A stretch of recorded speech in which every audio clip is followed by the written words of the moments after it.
At my father's birthday, I found my gift thrown in the trash. My brother sneered it was my father's 60th birthday, and the entire family had gathered to celebrate. My father, a man who had seen a lifetime of hardships and triumphs, deserved this celebration more than anyone I knew. It wasn't just a birthday. It was a moment to honor his hard work, his sacrifices, and the love he had poured into our family. As his youngest child, I had always felt a deep sense of respect for him. But this year, there was something different in the air. The house was buzzing with excitement as relatives filed in.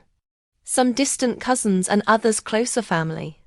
My father's face lit up with every greeting, his smile wider than I had seen in years. He was a simple man, content with the small things in life. His morning coffee, his garden, and most of all, his family. But tonight, he was going to be treated like royalty. I had spent weeks planning the perfect gift for him. Unlike my older brother, who often bought extravagant presents that I thought my father didn't need, I wanted something personal, meaningful. I had gone through boxes of old family photos, digging through memories of my childhood. I came across a picture that stood out, a photo of my father and me, taken on my first fishing trip with him. I was only 6 years old, wearing an oversized life jacket, and my father was holding up a fish, grinning ear to ear. The image captured the essence of our bond: quiet, simple, and full of love. I decided to have the picture framed, but not just in any frame. I had a local artisan create a wooden frame from oak, the same wood my father used to build our backyard swing set when I was little. It was a labor of love, something that carried with it memories of my childhood, his hard work, and the life he had built for us. I couldn't wait to see his reaction the day of the party. I woke up early, eager to finalize the details. The house was filled with the smell of my mother's cooking roast chicken, mashed potatoes, and my father's favorite pie. My brother, Darren, was already there, as was his wife and their 2 kids. Darren had flown in from out of town, a rare occurrence for him. He and I had always had a strained relationship, but today was about my father, so I put my personal feelings aside.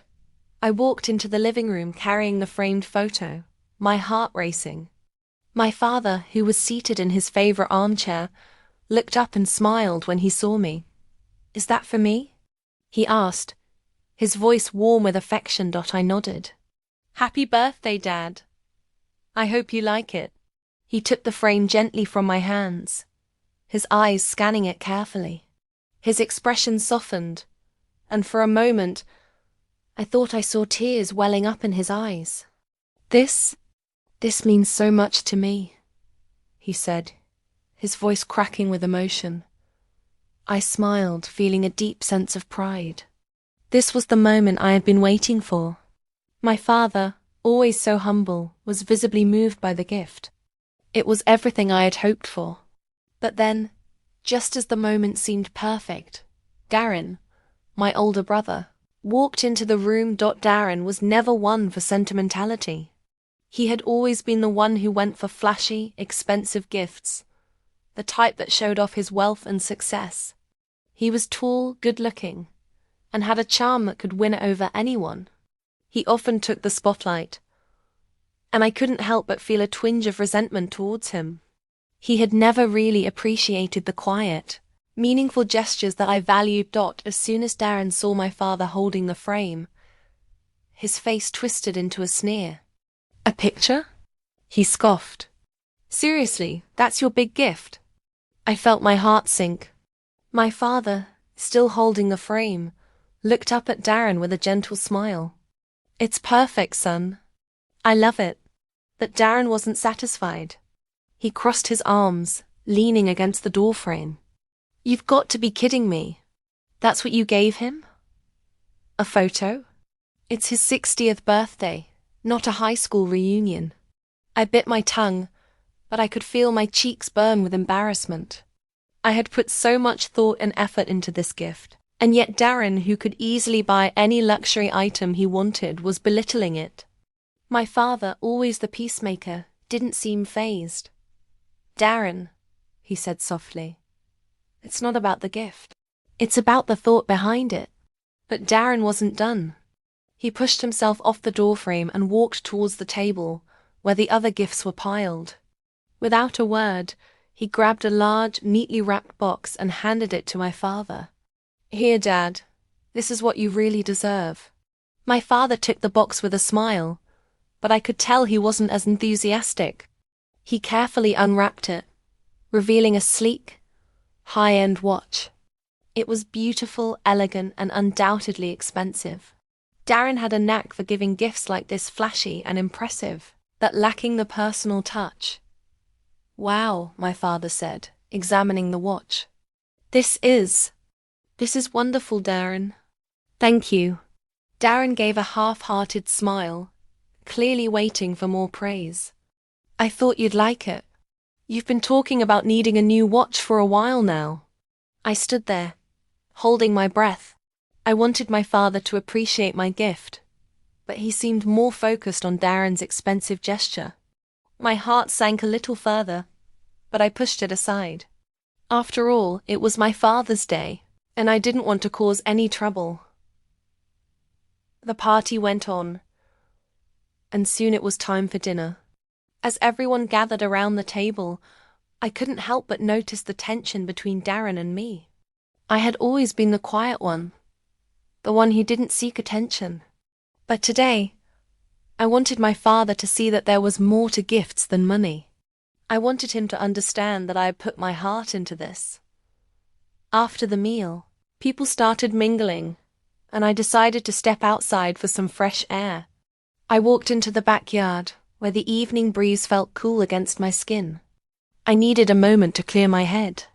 I stood near the garden, where my father had spent so many years tending to the plants, and I took a deep breath. But then, out of the corner of my eye, I noticed something that made my blood run cold. There, in the trash can, was the frame I had given my father, the one with the photo of us from that fishing trip. It was thrown carelessly among other scraps of paper and empty bottles. My heart shattered. I felt a lump form in my throat as I rushed over to the trash can, pulling the frame out. The photo was slightly bent, the wood of the frame scratched. I couldn't believe what I was seeing. And then I heard the familiar voice behind me. "Nice gift," Darren said, his tone dripping with sarcasm. "Too bad it wasn't good enough for Dad. Looks like he tossed it out with the rest of the trash." I turned to face him, my eyes burning with frustration. "What did you do?" Darren shrugged, a smug grin playing on his lips. "I didn't do anything. Maybe he just didn't appreciate it. You know how he is." I felt a surge of anger, but I held it back. "You think you can just buy him anything and it'll be enough? You think that flashy watch is going to mean more to him than a memory?" Darren took a step forward, his face inches from mine. "You're so naive. You're never going to understand, are you? Dad wants what's practical. He doesn't need some damn photo to remind him of the past." I felt tears welling up in my eyes. I couldn't look at him any longer. I turned and walked away, the frame still clutched in my hand. I didn't know where I was going, but I needed space. I needed to breathe. I walked down the street, trying to calm myself. I felt defeated. The gift that had meant so much to me, the one I had poured my heart into, was rejected. My brother's harsh words echoed in my ears, and I wondered if I had been foolish to think that something so personal could mean anything to anyone else. Hours passed before I returned home. The house was quiet, and the party had come to an end. My father was sitting in his armchair, the watch still around his wrist. He looked up as I entered, his face filled with concern. "Son, where have you been?" he asked softly. I didn't answer at first. Instead, I sat down next to him, holding the frame in my hands. He looked down at it, his expression softening. "I'm sorry," I whispered. I don't understand. I thought you'd like it. My father reached out and took my hand, his grip strong despite his age.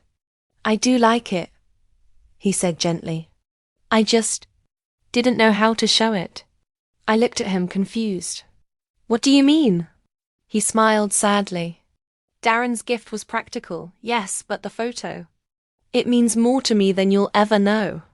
It's the memory of you and me, when you were little and we spent that time together. I kept it safe, son. I just didn't want to make anyone feel bad. I didn't want to hurt Darren's feelings. I sat there, stunned. My father had kept the photo safe. He had cherished it, even if he hadn't shown it in that moment.